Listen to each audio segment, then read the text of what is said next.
নমস্কার বন্ধুরা, Priyanka's bright story চ্যানেলের আরেকটি দারুণ স্বাদের রেসিপিতে সকলকে স্বাগত জানাই। আজ আমি শেয়ার করব সম্পূর্ণ নিরামিষ পনির মালাই কোপ্তাকারি। যে কোনো নিরামিষ দিনে বা পূজা পার্বণের দিনে বানিয়ে নিতে পারেন। খুবই সহজ পদ্ধতিতে দেখাবো কিভাবে গ্রেভি রেডি করলে কোপ্তার ভেতর অবধি স্বাদ পৌঁছাবে, আবার কোপ্তাগুলি কিভাবে গড়লে ভাজার সময় ফাটবে না। এই সমস্ত টিপসই থাকবে আজকের ভিডিওতে। চলুন তাহলে রেসিপিটা শুরু করা যাক। চ্যানেলে নতুন বন্ধু হয়ে থাকলে চ্যানেলটি সাবস্ক্রাইব করে পাশে থাকার অনুরোধ রইল। পনির মালাই কোপ্তার গ্রেভির জন্য একটা সসপ্যান গ্যাসে বসিয়ে দিয়েছি। তাতে দিয়ে দিলাম 14 থেকে 15টা কাজু বাদাম, স্বাদ অনুযায়ী কাঁচা লঙ্কা, আর দিলাম 1 চামচ চালমগজ। এবার এতে অল্প জল দিয়ে 5 মিনিট ফুটিয়ে নেব যাতে সেদ্ধ হয়ে যায়। তাই ঢাকা দিয়ে গ্যাসের ফ্লেমটা মিডিয়ামে করে দিলাম। এক্সট্রা জল যাতে ফেলে না দিতে হয় সেই বুঝেই জল দেবেন। 5 মিনিট পর গ্যাস অফ করে দিয়েছি। এবার এটা একটু ঠান্ডা করে নিই, তারপর পেস্ট করব। ততক্ষণ কোপ্তার ভেতরে যে পুরটা দেব সেটা রেডি করে নিই। খোয়া ক্ষীর, নারকেল ও চিনি দিয়ে জাল করে রেখেছিলাম সেটা একটা বাটিতে দিয়ে দিলাম। আর দিচ্ছি কিছু পেস্তা কুচি, কাজু ও কিশমিশ কুচি একসঙ্গে মিশিয়ে নিচ্ছি। এই পরিমাণে পুর হলে 10 থেকে 12টা কোপ্তা রেডি হয়ে যাবে। আপনারা আপনাদের পছন্দ মতো ড্রাই ফ্রুটস দিয়ে পুরটা রেডি করতে পারেন। আবার আপনারা চাইলে পুর ছাড়াও পনির মালাই কোপ্তাকারি বানাতে পারেন। এবার এটা একটা সাইডে সরিয়ে রাখছি। আমি এখানে 350 গ্রাম পনির নিয়েছি। এবার পনিরটাকে একটু হাত দিয়ে গুঁড়ো গুঁড়ো করে নিচ্ছি। আপনারা চাইলে গ্রেট করেও নিতে পারেন। এবার হাতের এই অংশটা দিয়ে পনিরটাকে আমি ঠেসে ঠেসে ভালো করে রেডি করে নিচ্ছি, যাতে কোথাও দানা দানা ভাব না থাকে। এই কাজটা একটু ধৈর্য ধরে করতে হবে, তা না হলে কোপ্তাগুলি যখন ভাজবেন কোপ্তাগুলি ফেটে পুর বেরিয়ে আসতে পারে। তাই মিনিট 10 সময় নিয়ে কাজটা করব, কারণ পনিরের পরিমাণটা একটু বেশি আছে। অল্প পনির থাকলে অল্প সময় লাগবে। এবার দিচ্ছি অল্প একটু লবণ ও অল্প একটু রেড চিলি ফ্লেক্স, আর দিচ্ছি একটু এলাচের গুঁড়ো, আর দিলাম 2 টেবিল চামচ ময়দা। 350 গ্রাম পনিরের জন্য 2 টেবিল চামচই যথেষ্ট। এবার ময়দা দেওয়ার দরকার নেই। এবার এগুলি ভালো করে মিশিয়ে নিচ্ছি। ভিডিওটি ভালো লাগলে অবশ্যই একটি লাইক করবেন, আর বন্ধু বান্ধবদের সাথে প্রচুর প্রচুর শেয়ার করার অনুরোধ রইল। আমি যে পরিমাণে পনির নিয়েছি তাতে 10 থেকে 12টার মতো কোপ্তা হবে। এবার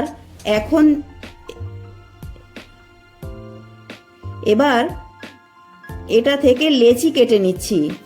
একটু বড় সাইজের করেই লেচিগুলি তৈরি করছি, কারণ পুর ভরতে হবে তো তাই। আপনারা পুর ছাড়া বানালে আর একটু ছোট সাইজের করেও লেচি বানিয়ে নিতে পারেন।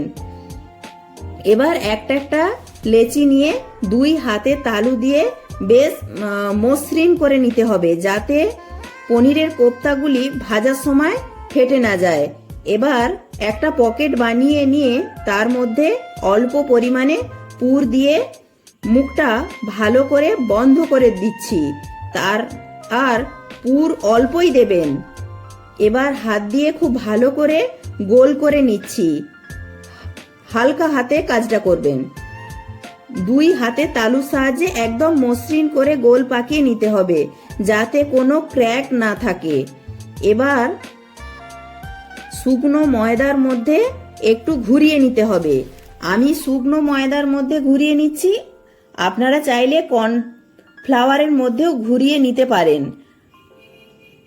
হালকা করে ময়দার একটা কোটিং লাগিয়ে নিচ্ছি, যাতে ভাজার সময় না ফেটে যায়। সব কোপ্তার গায়েই এইভাবে হালকা করে ময়দার কোটিং লাগিয়ে নিতে হবে। তো সব কোপ্তাগুলোকে আমি একইভাবে রেডি করে নিয়েছি। এবার 5 মিনিটের জন্য রেস্টে থাক। এই সময় গ্রেভির মশলাটা ঠান্ডা হয়ে গেছে। এবার একটা মিক্সিং জারের মধ্যে দিয়ে দিলাম, আর দিচ্ছি 1 চামচ আদা বাটা। আপনারা চাইলে আদা কুচিও দিতে পারেন, আমার কাছে আদা বাটা ছিল তাই 1 চামচ দিয়ে দিলাম। আর দিচ্ছি 2 চামচ টক দই, 1/2 চামচ ময়দা দিয়ে একটা স্মুথ পেস্ট বানিয়ে নিচ্ছি। এবার একটা বাটিতে ঢেলে রেখে দিচ্ছি। আর মিক্সিটা ধুয়েও অল্প একটু জল বুলিয়ে দিয়ে দিচ্ছি। দেখুন কোপ্তার গায়ে কিন্তু আর ময়দা দেখা যাচ্ছে না, যেহেতু এগুলি একটু নরম তাই একটু চেপটে যেতে পারে, তাই এগুলিকে আবারও একবার ময়দায় হালকাভাবে ঘুরিয়ে নিয়ে দুই হাতের তালুর সাহায্যে আর একবার গোল পাকিয়ে কোপ্তাগুলি নিচ্ছি, যাতে কোপ্তাগুলি ভাজার সময় কোনোভাবেই ফেটে না যায়। তাই আর একবার ময়দায় কোট করে নিলাম, আর এক্সট্রা ময়দাটা আমরা ঝেড়ে ফেলে দিচ্ছি। আর এইগুলোকে একটু ছাঁকা তেলেই ভাজতে হবে। তেল প্রথমে খুব ভালো করে গরম করে নিয়েছি, তারপর গ্যাসের ফ্লেমটাকে একদম লোতে করে দিয়েছি।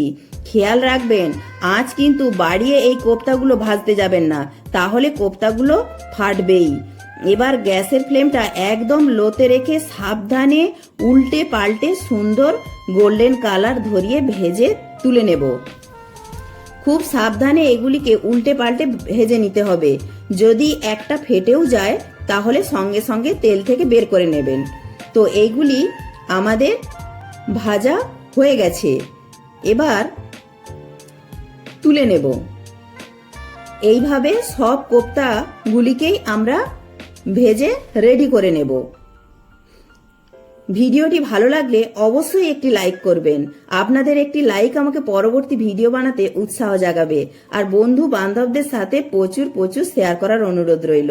তো দেখুন সব কোপ্তাগুলি আমার ভাজা হয়ে গেছে, একটাও কিন্তু ফেটে পুর বেরিয়ে যায়নি। এবার কোপ্তাগুলো যে ভেজেছিলাম তার থেকে একটু তেল রেখেছিলাম, আর তার সাথে একটু ঘি দিয়ে দিলাম, আর দিচ্ছি গোটা গরম মশলা, একটা স্টার অনিয়ন, একটা তেজপাতা আর জয়িত্রীর অল্প।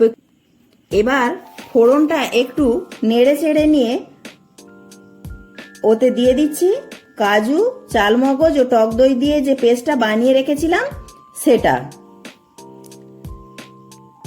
আর দিচ্ছি জিরে গুঁড়ো 1/2 চামচ, ধনে গুঁড়ো 1 চামচ দিয়ে ভালোভাবে কষিয়ে নেব, আর দিচ্ছি স্বাদ অনুযায়ী লবণ।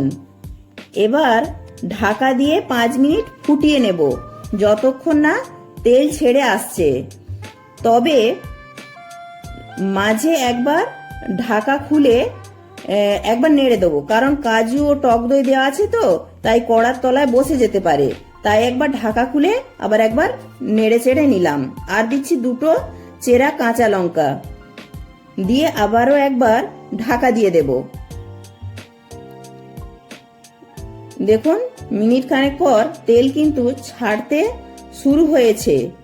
এবার আমি এর মধ্যে দেব, যেহেতু মালাই কোপ্তা কারি তাই ফ্রেশ ক্রিম বা দুধের সর ফেটিয়ে দিতে হবে, তাই আমি দুধের সর 1/2 কাপ ফেটিয়ে দিলাম। আপনাদের হাতের কাছে যদি ফ্রেশ ক্রিম থাকে তো দিতে পারেন। এখানে একটা টিপস শেয়ার করছি, গ্রেভি বা ঝোল এতটা ঘন থাকলে কিন্তু কোপ্তার মধ্যে কোনো স্বাদই ঢুকবে না, তাই একটু গরম জল এর মধ্যে মিশিয়ে নিলাম, একটু পাতলা করে নিলাম। এবার গ্রেভিটা একটু ফুটুক, ততক্ষণ গ্রেভিটা মধ্যে একটা মশলা দেওয়ার জন্য একটা মশলা রেডি করে নিই। 2টো বড় এলাচের দানা একটু ড্রাই রোস্ট করে নিচ্ছি। তো এবার গ্যাস অফ করে দিয়েছি। এবার দিয়ে দিচ্ছি একটু কাসুরি মেথি, আর দিচ্ছি একটু সামরিচ। সামরিচটা রোস্ট করার দরকার নেই, তবু একটু গরম তাওয়ার মধ্যে রাখছি যাতে তাড়াতাড়ি গুঁড়ো করা হয়ে যায়। এবার মশলাটিকে আমরা আধ ভাঙা করে গুঁড়ো করে নিচ্ছি, একদম মিহি গুঁড়ো করার দরকার নেই। তো মশলাটা আমাদের গুঁড়ো করা হয়ে গেছে। এবার গ্রেভির মধ্যে দিচ্ছি 1 চামচ চিনি, আর শেষে যে এই মশলাটা গুঁড়ো করলাম সেটা দিয়ে দিচ্ছি, আর দিচ্ছি একটু ধনে পাতা কুচি দিয়ে গ্রেভির সঙ্গে মিশিয়ে নিচ্ছি। আর সব শেষে অল্প একটু জায়ফল গুঁড়ো দিয়ে দিচ্ছি, খুবই সামান্য, তাহলে গ্রেভি রেডি। এবার কোপ্তাগুলি কিন্তু এই গ্রেভির মধ্যে দিয়ে ফোটাবো না। এবার একটা প্লেটের মধ্যে যে কটা কোপ্তা আপনি পরিবেশন করবেন সে কটা কোপ্তা সাজিয়ে নিয়ে গ্রেভিটা ওপর থেকে ছড়িয়ে দেবেন। তারপর কিছুক্ষণ অপেক্ষা করবেন, গ্রেভি কিন্তু আর একটু ঘন হয়ে যাবে আর কোপ্তার মধ্যে খুব সুন্দরভাবে ঢুকে যাবে। তারপর পরিবেশন করবেন। ভিডিওটি ভালো লাগলে লাইক, শেয়ার, কমেন্ট ও সাবস্ক্রাইব করে পাশে থাকার অনুরোধ রইল।